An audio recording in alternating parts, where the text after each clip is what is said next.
Here is a super speedy tour of an Austin 7 engine. I'll explain it all whilst we've got loads of access to it, and then it'll make even more sense when it's built up. This is the coil which mounts to the car. It turns 12 volts from the battery into thousands of volts, which create a spark across the spark plugs.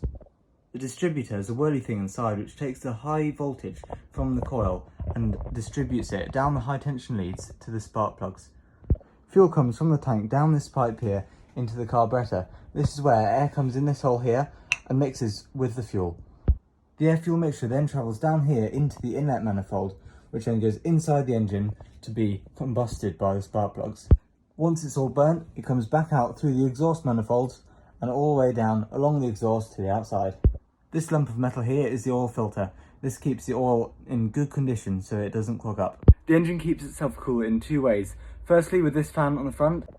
Secondly, this radiator mounts on the front of the whole car. It uses what they call convection cooling, which is where the engine gets the water really hot that's in the jackets around it. That then rises up to the top of the radiator. It cools down and sinks, and it all pushes the rest of the water around, and it goes in a nice cycle, keeping the engine in a cool condition.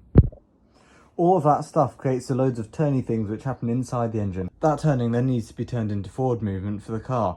It travels through the clutch, which is operated by this pedal, through the gearbox here, and then along through the transmission into the differential, which splits the power out to the two wheels at the back. Like and follow to see the next video where we take it all apart.